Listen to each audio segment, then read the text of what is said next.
sekolah-sekolah di Indonesia itu mengajarkan duduk, dengar, diam untuk pelajaran-pelajaran yang tidak berguna di masa depan. Pendidikan ini justru malah menghancurkan masa depan karena si anak yang sebenarnya unik, spesifik, setiap anak itu harus dibesarkan sesuai dengan minatnya, sesuai dengan kebahagiaannya. Karena itulah dia akan mencapai sesuatu yang puncak di masa depan.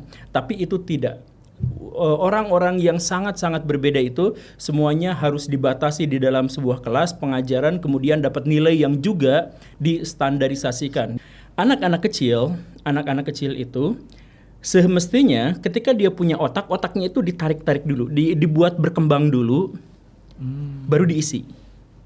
Jadi ditarik-tarik, jadi anggaplah si otak anak itu adalah sebuah wadah gitu, wadah karet yang kembangkan dulu, baru setelah dia cukup besar, isi dengan sesuatu yang berfaedah, bermanfaat untuk dirinya sendiri. Nah, siswa-siswa di Indonesia itu waktu otaknya masih kecil, gak ditarik-tarik dulu, gak dilatih untuk berpikir dulu, gak dilatih dulu untuk memiliki kemandirian intelektual dan sebagainya, tapi langsung diisi dengan materi-materi yang ketika mereka lulus sekolah, mereka akan lupakan itu karena gak penting. Nggak penting.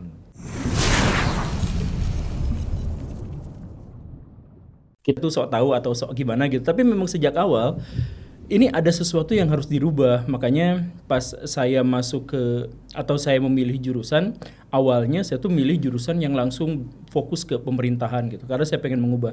Tapi ketika saya masuk ke guruan, ini saya pikir jauh lebih bisa untuk secepatnya mengubah gitu. Karena saya ada di generasi masa depan. Apa yang salah yang Pak Guru lihat dari sistem pendidikan atau dari sistem pemerintahan atau apapun itu? Saya lebih mudah untuk menyebutkan apa yang benar daripada apa yang salah gitu. Karena terlalu banyak apa yang salahnya. Gitu. Jadi kalau misalkan saya menyebut apa yang benar, itu gampang. Contoh yang salah apa? Contoh yang salah. Satu dua. Dalam bidang apa? Pendidikan, anak kecil, anak-anak SD.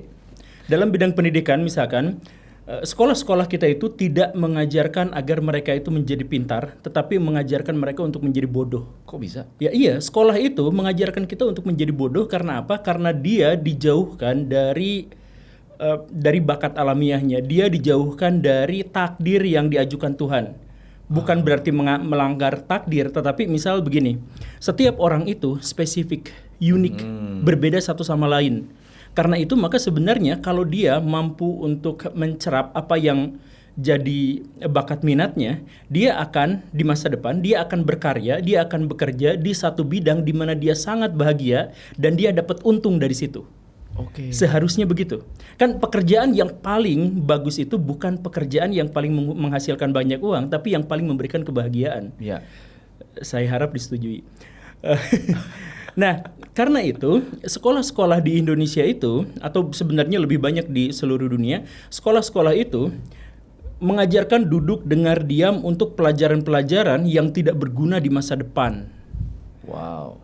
Jadi kalau misalkan ada anak di Indonesia, atau misalkan kita bikin sedikit imajinasi, Messi lahir di Indonesia, dia bakat luar biasa di bidang bola. Kemudian karena dia dibesarkan di Indonesia, pas dia lagi latihan futsal dimarahin, dijewer, dibawa pulang sama mamahnya. Nanti kamu harus belajar matematika dulu, belajar matematika. Main bola lagi, ditarik lagi, kamu harus belajar bahasa Indonesia dulu dan sebagainya. Akhirnya apa? Matematika bahasa Indonesia karena dia tidak berbakat di situ dan dia tidak berminat di situ, dia tidak akan terlalu menguasainya. Dan main bola yang dia bakatnya memang di situ, itu juga tidak akan terasa karena memang tidak ada latihan. Akhirnya apa? Masa depan dia tidak akan jadi apa-apa dan orang tuanya akan memberikan penghiburan kepadanya. Nah, nanti kalau lulus ini nanti kamu jadi PNS. Jadi kan pendidikan di sini. Iya. Jadi pendidikan ini justru malah menghancurkan masa depan karena si anak yang sebenarnya unik, spesifik, setiap anak itu harus dibesarkan sesuai dengan minatnya, sesuai dengan kebahagiaannya. Karena itulah dia akan mencapai sesuatu yang puncak di masa depan. Tapi itu tidak. Orang-orang yang sangat-sangat berbeda itu semuanya harus dibatasi di dalam sebuah kelas pengajaran, kemudian dapat nilai yang juga distandarisasikan, yang kemudian namanya itu adalah KKM. Itu saya harus bilang bahwa itu melanggar hak asasi manusia.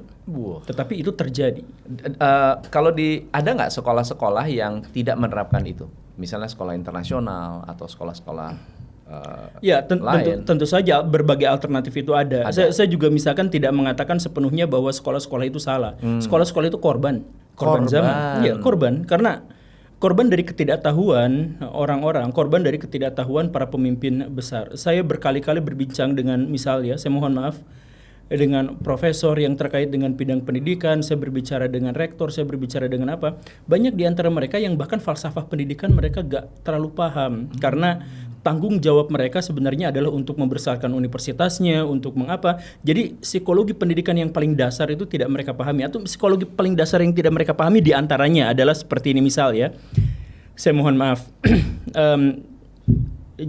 Misalkan begini. Anak-anak kecil itu semestinya ketika dia punya otaknya itu ditarik-tarik dulu, dibuat berkembang dulu, baru diisi. Jadi ditarik-tarik, jadi anggaplah si otak anak itu adalah sebuah wadah gitu, wadah karet yang kembangkan dulu, baru setelah dia cukup besar, isi dengan sesuatu yang berfaedah, bermanfaat untuk dirinya sendiri. Nah, siswa-siswa di Indonesia itu waktu otaknya masih kecil, gak ditarik-tarik dulu, gak dilatih untuk berpikir dulu, gak dilatih dulu untuk memiliki kemandirian intelektual dan sebagainya, tapi langsung diisi dengan materi-materi yang ketika mereka lulus sekolah, mereka akan lupakan itu karena gak penting. Jadi dijejelin sampai robek, pecah. Makanya siswa di Indonesia ketika SMA, SMP dia sudah trauma belajar. Makanya yang paling mereka rindukan ketika sekolah itu adalah jam kosong dan jam libur. Iya kan? Ya itu menunjukkan bahwa apa sebenarnya mereka sangat tidak minat pada pendidikan, sangat tidak minat pada belajar. Kalau siswa sudah tidak minat pada pendidikan dan belajar, apa yang diharapkan? Mereka nggak bisa berharap apa-apa lagi karena tujuan mereka itu ternyata tidak diharapkan gitu. Ya karena apa? Karena sejak kecil mereka itu sudah dihancurkan. Makanya saya sering bilang misalkan kalau kita nonton liga-liga top Eropa, penontonnya itu kebanyakan adalah bapak-bapak dan yang tua-tua gitu. Tapi kalau misalkan kita nonton Persija di Indonesia, kebanyakan itu remaja dan anak-anak. Betul. Kenapa seperti itu? Kenapa seperti itu? Karena orang yang sangat nyandu pada bola itu adalah orang yang stres. Oh serius? Serius. Jadi kan gini ya. Dari mana itu? Jadi gini, secara psikologis. Dari mana? Kita laki-laki ya. Saya nggak terlalu suka nonton bola. Iya, berarti tidak terlalu stres. Tidak. Tapi ini psikologi sederhananya ya. Nanti bisa kita ulik jurnalnya di mana. Tapi psikologi sederhananya seperti ini. Kita laki-laki dan laki-laki itu punya hormon testosteron yang 10 kali lipat lebih banyak daripada perempuan. Ya. Dan salah satu konsekuensi dari testosteron itu adalah kehendak untuk bersaing. Betul. Ketika kehendak untuk bersaing itu gagal, ketika misalkan dia ada dalam sebuah kelompok, kemudian kelompok itu dikalahkan, kemudian ada dalam satu kelompok, kemudian kelompok itu disisihkan dan sebagainya, sebagai laki-laki yang memiliki testosteron itu ngedrop, itu stres, itu tertekan. Nah, ketika nonton bola, kalau nonton bola, suka bola gak jadi masalah. Itu bagian dari testosteron, itu tuntutan. Tapi kalau kecanduan bola, sampai ngebela-belain datang ke stadion setiap ini apa dan sebagainya, itu levelnya kan udah nyandu kan. Betul. Nah, kalau udah kecanduan berarti dia tuh stres. Tingkat stresnya itu tinggi. Gara-gara apa? Gara-gara main bola itu memberikan imajinasi pada dirinya bahwa dirinya itu berkompetisi. Dia ikut teriu dalam sorak-sorai kemenangan dan derai air mata kesedihan. Dia bergabung di situ. Itu yang dibutuhkan oleh orang yang memiliki testosteron tinggi kan. Jadi kalau ada orang yang sangat kecanduan bola, itu berarti dia mengharapkan persaingan, mengharapkan benturan-benturan yang di dunia nyata dia tidak hadapi. Oke. Begitu ya. Nah, di dunia barat, orang yang suka nonton bola, bapak-bapak, karena yang bikin stres itu adalah kerja. Di Indonesia, yang suka nonton bola remaja karena yang bikin stres itu adalah sekolah. Tapi bener loh, saya dulu tour leader. Jadi saya sering ngajak tamu-tamu itu pergi ke Sepang, nonton Formula 1. Iya. Saya penasaran, saya nggak terlalu seneng lah melihat, tapi apa gunanya ngeliat cuma berapa detik doang, cuma gitu doang. Terus saya tanya, tempat duduk yang paling mahal itu adalah tempat duduk di tikungan. Iya. Kenapa? Karena di tikungan itu paling sering tabrakan.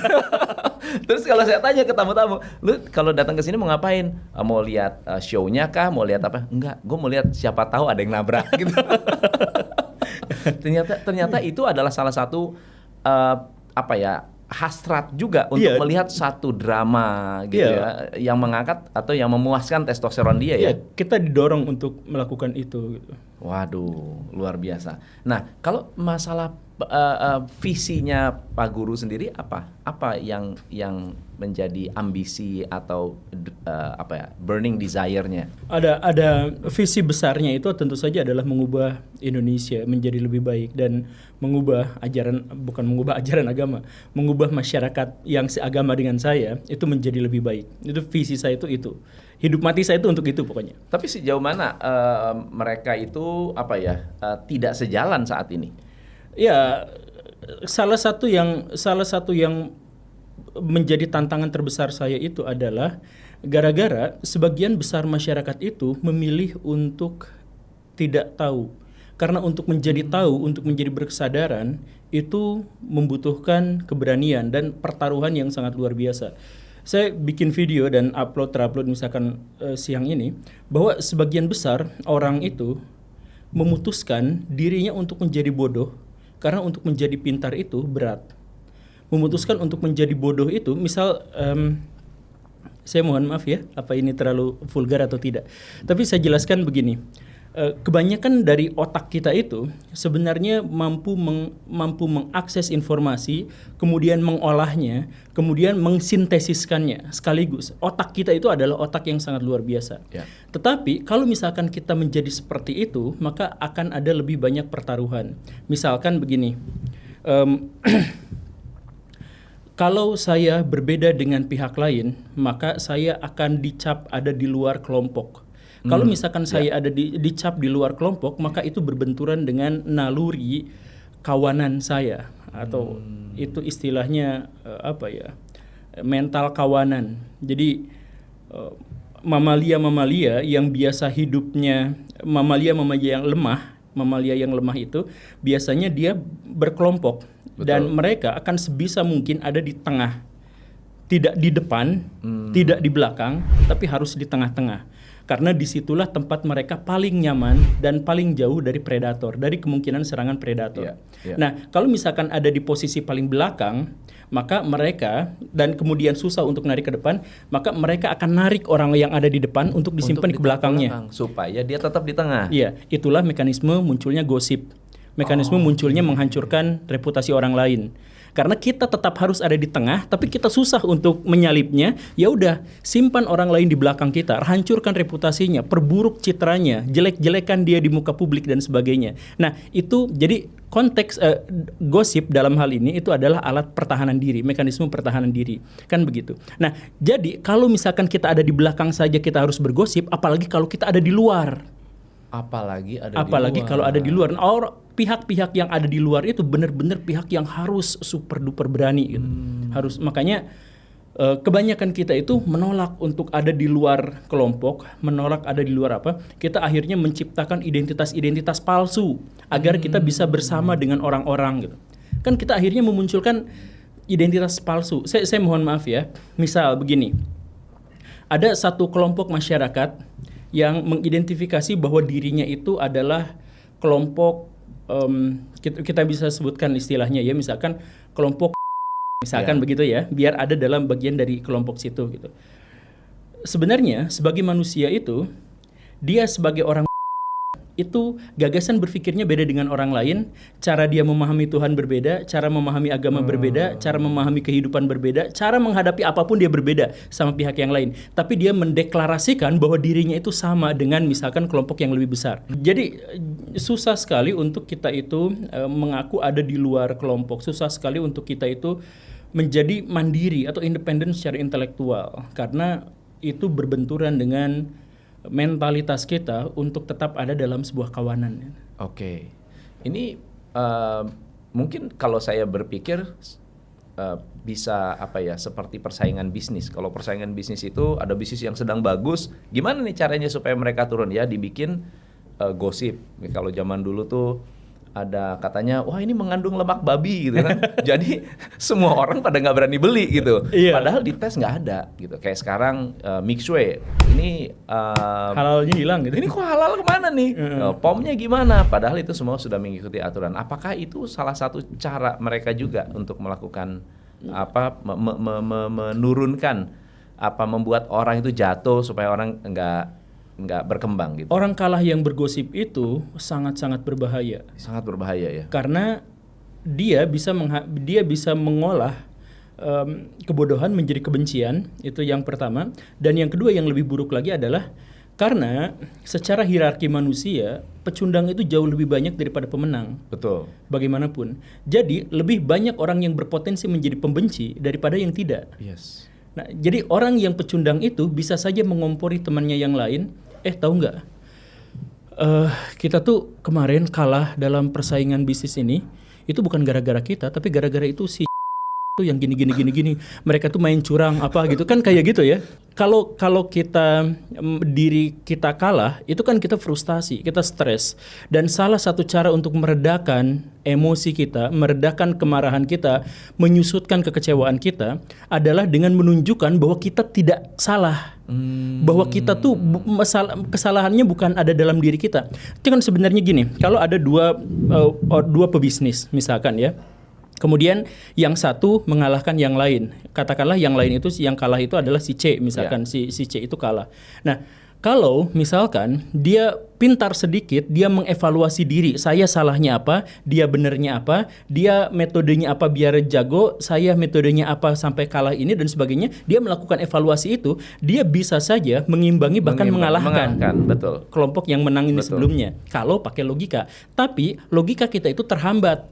Kalau misalkan kita melakukan seperti itu, maka di situ ada tiga frustasi. Frustasi yang pertama, kita memang kalah dari dia, itu sudah frustasi. Frustasi yang kedua, kita mengakui bahwa kita kalah.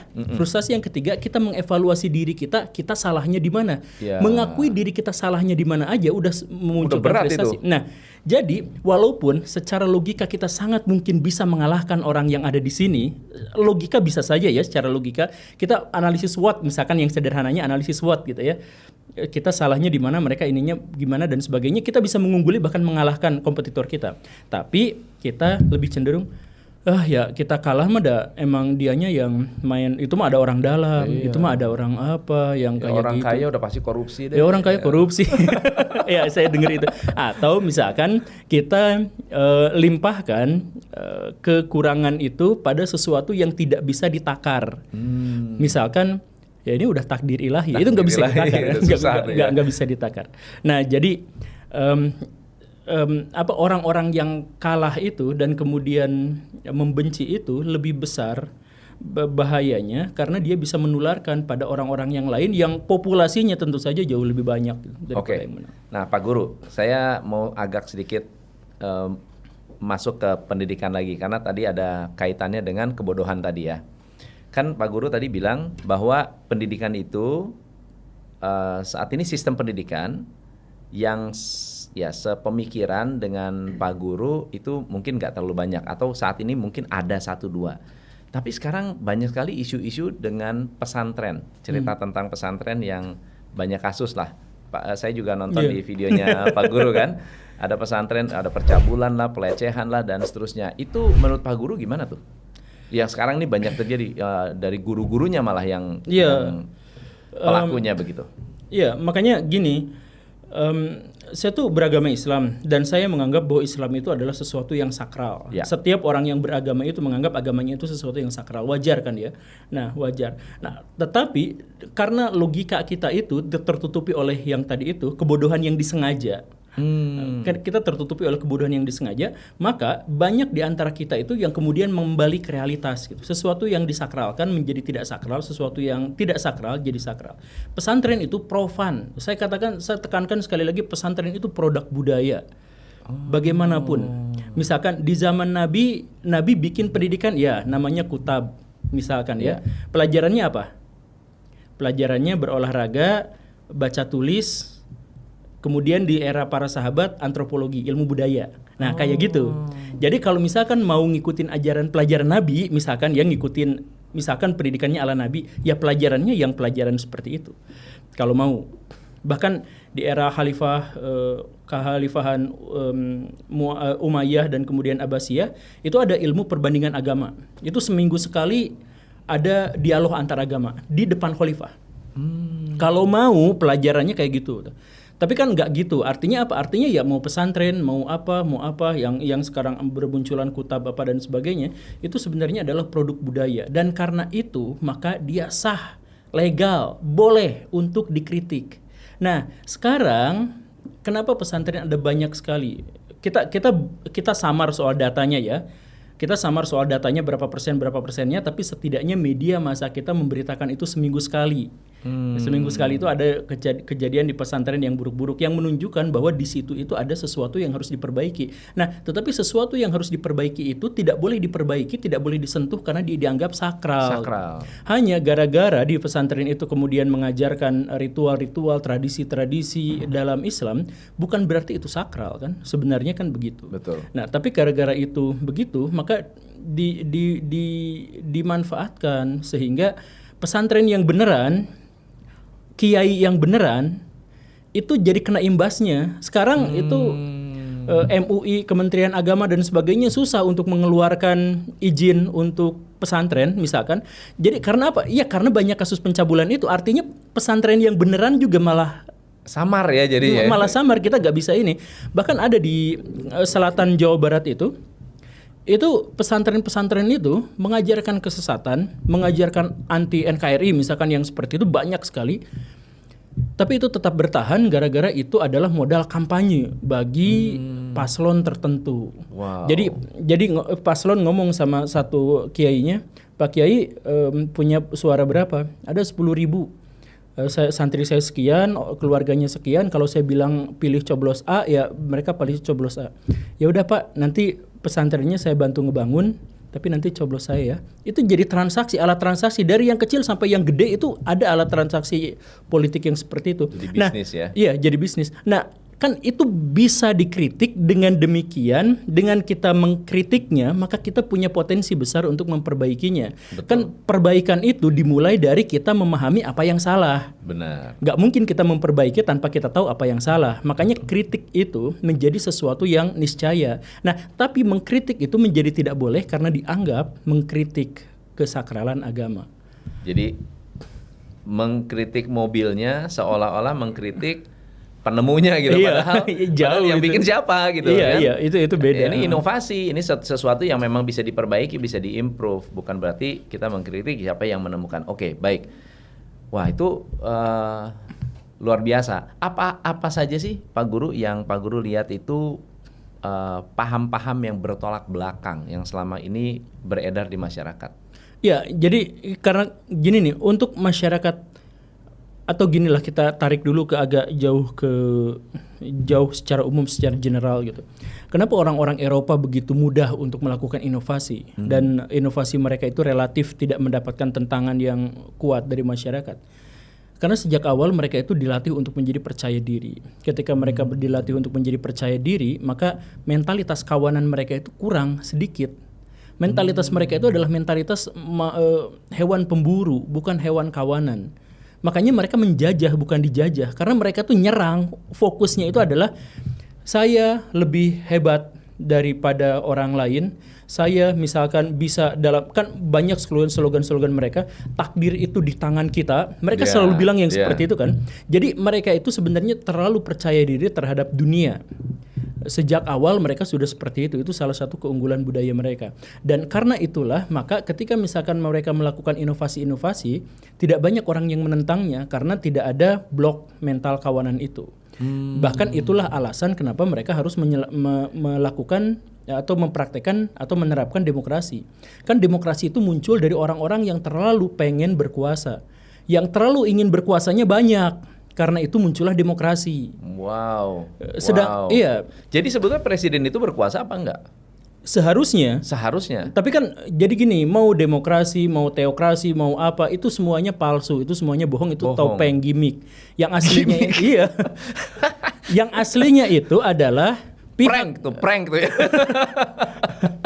Enggak, itu sebenarnya apa ya? Itu topeng moral saja. Topeng moral ya. Topeng moral. Aslinya itu adalah mau sistemnya apapun, pihak yang kuat mengendalikan pihak yang lemah. Oke. Sedangkan demokrasi, kemudian ya anarkisme, katakanlah komunisme, sosialisme atau gagasan-gagasan yang semacam itu adalah topeng moral untuk melindungi yang realitas yang tadi itu, bahwa pihak yang kuat akan berkuasa atas pihak yang lemah.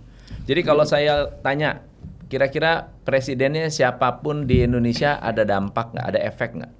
Ya efeknya kecil. Efeknya kecil. Efeknya kecil. Siapapun presidennya efeknya kecil. Bahkan kita pernah punya presiden yang nggak hafal Pancasila tapi nggak ngaruh. Bank syariah yang saya lihat itu lebih haram daripada bank konvensional. Riba itu kalau misalkan udah jadi bank syariah dan istilah-istilahnya diganti, istilahnya doang diganti, jadi halal. Yang haram, jadi yang haram dihalalkan.